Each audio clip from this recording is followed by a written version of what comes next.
ಕರ್ನಾಟಕ ಸರ್ಕಾರದ ಶಿಕ್ಷಣ ಕ್ಷೇತ್ರದಲ್ಲಿ ದ್ವಿಭಾಷೆ ನೀತಿ ಜಾರಿ ಮಾಡಿ ಪ್ರಾಥಮಿಕ ಹಾಗೂ ಪ್ರೌಢ ಶಿಕ್ಷಣದಲ್ಲಿ ಹಿಂದಿ ಭಾಷೆಯನ್ನ ಕೈಬಿಟ್ಟಿರುವುದು ಸ್ವಾಗತಾರ್ಹ ಅಂತ ತಾಲೂಕು ಕರವೇ ಅಧ್ಯಕ್ಷ ಸಂಚು ಬಡಿಗೇರ್ ಅವರು ಪತ್ರಿಕಾ ಪ್ರಕಟಣೆಯಲ್ಲಿ ತಿಳಿಸಿದ್ದಾರೆ. ಈ ಸಂದರ್ಭದಲ್ಲಿ ಶ್ರೀಯುತರು ಮಾತನಾಡಿ, ರಾಜ್ಯದಲ್ಲಿ ಕನ್ನಡದ ಮಕ್ಕಳಿಗೆ ಒತ್ತಾಯದ ಹಿಂದಿ ಭಾಷೆ ಹೇರಿಕೆಯನ್ನು ವಿರೋಧಿಸಿ ಕರ್ನಾಟಕ ರಕ್ಷಣಾ ವೇದಿಕೆ ನಾರಾಯಣಗೌಡರು ಬಣ ಕಳೆದ 15 ವರ್ಷಗಳಿಂದ ಸತತವಾಗಿ ಹೋರಾಟ ಮಾಡುತ್ತಾ ರಾಜ್ಯ ಸರ್ಕಾರದ ಮೇಲೆ ಒತ್ತಡ ಹೇರುತ್ತಾ ಬಂದಿದೆ. ಆ ಹೋರಾಟದ ಪರಿಣಾಮದಿಂದಾಗಿ ಕರವೆಯ ಅನೇಕ ಹೋರಾಟಗಾರರ ಮೇಲೆ ಸಾಕಷ್ಟು ಕೇಸು, ಕಟಲೆ ಪ್ರಕರಣಗಳು ದಾಖಲಾಗಿದ್ದು, ಅಲ್ಲಿ ಅನೇಕ ಹೋರಾಟಗಾರರು ಜೈಲು ವಾಸವನ್ನ ಕೂಡ ಅನುಭವಿಸಿರುತ್ತಾರೆ. ಅಲ್ಲದೆ ಕೇಂದ್ರ ಸರ್ಕಾರ ಬಹುತೇಕ ದಕ್ಷಿಣದ ರಾಜ್ಯದಲ್ಲಿ ಹಿಂದಿ ಭಾಷೆಯನ್ನು ಒತ್ತಾಯಪೂರ್ವಕವಾಗಿ ಏರಿಕೆ ಹೇಳಿಕೆ ಮಾಡಲು ಹೊರಟಿದ್ದು, ಇದಕ್ಕೆ ವಿರೋಧಿಸಿ ಅದಕ್ಕೆ ತಕ್ಕ ಉತ್ತರ ಕೊಡಲು ಪರೀಕ್ಷಾ ಸಂದರ್ಭದಲ್ಲಿ ಹಿಂದಿ ಭಾಷೆ ಪರೀಕ್ಷೆ ವಿರೋಧಿಸಿ ಪರೀಕ್ಷಾ ಕೇಂದ್ರಗಳಿಗೆ ಮುತ್ತಿಗೆ ಹಾಕುವ ವಿನೂತನ ಹೋರಾಟಕ್ಕೆ ವೇದಿಕೆ ಕಾರ್ಯಕರ್ತರು ಮುಂದಾಗಿದ್ದರು. ಆದರೆ ಈಗ ನಮ್ಮ ಕರ್ನಾಟಕ ಘನ ರಾಜ್ಯ ಸರ್ಕಾರ ಇತಿಹಾಸದಲ್ಲಿ ಇದೇ ಮೊದಲ ಬಾರಿಗೆ ಹಿಂದಿ ಭಾಷಾಂಕಗಳನ್ನು ಪರಿಗಣನೆ ಮಾಡದೆ ದ್ವಿಭಾಷೆ ನೀತಿಗೆ ಒಲವು ವ್ಯಕ್ತಪಡಿಸಿರುವುದು ಸ್ವಾಗತಾರ್ಹವಾಗಿದೆ. ರಾಜ್ಯದ ಈ ನಿಲುವಿನ ಜೊತೆ ರಾಜ್ಯದ ಆಡಳಿತಾರೂಢ ಇತರೆ ಎಲ್ಲ ವಲಯದಲ್ಲಿ ಎಲ್ಲ ಹಂತದಲ್ಲೂ ಕೂಡ ಕನ್ನಡ ಭಾಷೆಗೆ ಸೂಕ್ತ ಮುನ್ನಡೆ ಸಿಗುವ ನಿಟ್ಟಿನಲ್ಲಿ ಪರಿಣಾಮಕಾರಿಯಾಗಿ ಕ್ರಮ ಕೈಗೊಳ್ಳಬೇಕು. ಇಲ್ಲದೆ ಇದ್ದ ಪಕ್ಷದಲ್ಲಿ ಮುಂದಿನ ದಿನದಲ್ಲಿ ರಾಜ್ಯಾಧ್ಯಕ್ಷರು ಆದ ಶ್ರೀ ನಾರಾಯಣಗೌಡರ ನೇತೃತ್ವದಲ್ಲಿ ರಾಜ್ಯದಲ್ಲಿ ಕನ್ನಡ ಭಾಷೆ ಆಡಳಿತ ಭಾಷೆಯಾಗಿ ಪರಿಣಾಮಕಾರಿಯಾಗಿ ಜಾರಿಯಾಗುವ ನಿಟ್ಟಿನಲ್ಲಿ ಮತ್ತಷ್ಟು ಉಗ್ರ ಹೋರಾಟ ರೂಪಿಸಲಾಗುತ್ತೆ.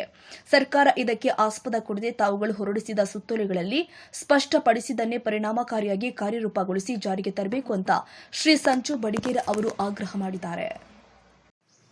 ಕರ್ನಾಟಕ ರಾಜ್ಯದಾಗ ದ್ವಿಭಾಷಾ ನೀತಿ ಜಾರಿ ಬರಬೇಕಂತ ನಾವು ಕರ್ನಾಟಕ ರಕ್ಷಣಾ ವೇದಿಕೆ ರಾಜ್ಯಾಧ್ಯಕ್ಷರಾದ ಟಿ.ಆರ್. ನಾರಾಯಣಗೌಡರ ನೇತೃತ್ವದಲ್ಲಿ ಕಳೆದ 15ರಿಂದ 20 ವರ್ಷದಿಂದ ಹೋರಾಟ ಮಾಡ್ಕೊತ ಬಂದೀವಿ. ರಾಜ್ಯದಾಗ ದ್ವಿಭಾಷಾ ನೀತಿ ಜಾರಿ ಆಗಬೇಕು. ಯಾಕಂದ್ರೆ ಕೇಂದ್ರ ಸರ್ಕಾರ ನಮ್ಮ ಮೇಲೆ ನಿರಂತರವಾಗಿ ಹಿಂದಿ ಹೇರುವಂಥದ್ದು ಒತ್ತಡ ಹಾಕ್ಕೊಂತ ಬರತೈತಿ. ಯಾಕಂದರೆ ಹಿಂದಿಗೆ ಅಧಿಕೃತವಾಗಿ ಇತಿಹಾಸ ಇಲ್ಲ.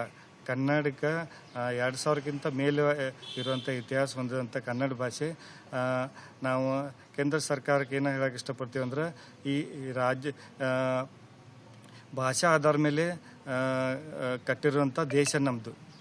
ಹಾಗಾಗಿ ಪ್ರಾದೇಶಿಕ ಭಾಷೆಗಳಿಗೆ ಹೆಚ್ಚಿನ ಒತ್ತು ಕೊಡುವಂಥದ್ದಾಗಬೇಕು. ಹಿಂದಿ ಅಧಿಕೃತವಾಗಿ ಎಲ್ಲಿಯೂ ದಾಖಲೆಗಳು ಇಲ್ಲ ರಾಷ್ಟ್ರ ಭಾಷೆ ಅಂತ. ಮತ್ತು ಯಾಕೆ ನೀವು ಹಿಂದಿ ಹೇರುವಂಥ ಮಾಡ್ತೀರಿ? ನಾವು ಅದನ್ನು ವಿರೋಧ ಮಾಡ್ಕೊತ ಬಂದೀವಿ, ಅದನ್ನು ಖಂಡಿಸ್ಕೊತ ಬಂದೀವಿ. ಹಾಗಾಗಿ ನಾವು ರಾಜ್ಯದಾಗ ನಮ್ಮ ಪ್ರಾದೇಶಿಕ ಭಾಷೆ ಕನ್ನಡ ಭಾಷೆ 2000ಕ್ಕಿಂತ ಮೇಲೆ ಇತಿಹಾಸ ಹೊಂದಿದಂಥ ಭಾಷೆ ಆಡಳಿತ ಭಾಷೆ ಕೂಡ ಇದೆ. ಸರ್ಕಾರಕ್ಕೆ ದ್ವಿಭಾಷಾ ನೀತಿ ನೀವು ಜಾರಿಗೆ ತೊಗೊಂಡ್ಬರ್ಬೇಕಂತ ನಾವು ಹೋರಾಟ ಮಾಡ್ಕೊತ ಬಂದೀವಿ. ಜೊತೆಗೆ ಇತ್ತೀಚಿನ ದಿನದಾಗ ಯಾಕಂದ್ರೆ 2024ರಾಗ 25ರಾಗ SSLC ಎಕ್ಸಾಮ್ ಬರೆಯುವಾಗ ಮಕ್ಕಳು ಒಂದು ಭಾಷಾ ಸಲುವಾಗಿ ಇಡೀ ಸಬ್ಜೆಕ್ಟನ್ನು SSLCನ ಫೇಲ್ ಆಗುವಂಥ ಸಂದರ್ಭ ಬಂದಿತ್ತು. 1 ಲಕ್ಷಕ್ಕೆ ಹೆಚ್ಚು ವಿದ್ಯಾರ್ಥಿಗಳು ಅವತ್ತಿನ ದಿವಸ ಫೇಲ್ ಆಗ್ತಾರು. ಅಂದ್ರೆ ಇದು ನಮ್ಮ ಮಕ್ಕಳ ಮೇಲೆ ಹಿಂದಿ ಭಾಷೆ ಮಾರಕ ಇರೋದ್ರಿಂದ ನಮ್ಮ ಮಕ್ಕಳ ಭವಿಷ್ಯ ಹಾಳಾಗ್ತೈತಿ. ಆ ಹಿತದೃಷ್ಟಿಯಿಂದ ನಾವು ರಾಜ್ಯದಾಗ ದ್ವಿಭಾಷಾ ನೀತಿ ಜಾರಿ ಬರಬೇಕಂತ ಕಳೆದ 20 ವರ್ಷದಿಂದ ಹೋರಾಟ ಮಾಡ್ಕೊತ ಬಂದು ಸರ್ಕಾರ ಇತ್ತೀಚಿನ ದಿನದಾಗ ಮೊನ್ನೆ SSLC ಎಕ್ಸಾಮ್ ನಡೆದಾಗ ಸರ್ಕಾರ ಒಂದು ಗಟ್ಟಿ ನಿರ್ಧಾರಕ್ಕೆ ಬಂದಿದೆ ಅನಿಸುತ್ತೆ. ದ್ವಿಭಾಷಾ ನೀತಿ ಜಾರಿ ತರುವಂಥ ಕೆಲಸ ಮಾಡಿದೆ. ಅದಕ್ಕೆ ನಾವು ಧನ್ಯವಾದ ಹೇಳೋಕೆ ಇಷ್ಟಪಡ್ತೀವಿ. ತಗೊಂಡಂಥ ನಿರ್ಧಾರಕ್ಕೆ ನಾವು ಕರ್ನಾಟಕದ ಪರವಾಗಿ ಕನ್ನಡಿಗರ ಪರವಾಗಿ ಸ್ವಾಗತ ಹೇಳುವಂಥ ಕೆಲಸ ಮಾಡ್ತೀವಿ. ರಾಜ್ಯದ ಮುಖ್ಯಮಂತ್ರಿಗಳಿಗೆ ಹಾಗೂ ರಾಜ್ಯದ ಶಿಕ್ಷಣ ಮಂತ್ರಿಗಳಿಗೆ ನಾವು ವಿಶೇಷವಾಗಿ ಧನ್ಯವಾದ ಹೇಳ್ತೀವಿ. ನೀವು ಈಗ ತಗೊಂಡಂಥ ಈ ಆದೇಶ, ಈ ನಿರ್ಧಾರ ಮುಂದೆನೂ ಕೂಡ ತಾವು ಸಚಿವ ಸಂಪುಟದಾಗ ಅಧಿಕೃತವಾಗಿ ದ್ವಿಭಾಷಾ ನೀತಿ ಜಾರಿಗೆ ಜಾರಿಗೆ ಮಾಡುವಂಥದ್ದಾಗಬೇಕು. ಇಲ್ಲಾಂದ್ರೆ ನಾವು ಮತ್ತೆ ಮುಂದೆ ಕೂಡ ರಾಜ್ಯದಾಗ ದ್ವಿಭಾಷಾ ನೀತಿ ಜಾರಿ ಬರುವವರೆಗೂ ಕೂಡ ನಮ್ಮ ಹೋರಾಟ ಇದ್ದೇ ಇರ್ತೈತೆ ಅಂತ ನಾ ಸರ್ಕಾರಕ್ಕೆ ಹೇಳಕ್ಕೆ ಇಷ್ಟಪಡ್ತೀನಿ.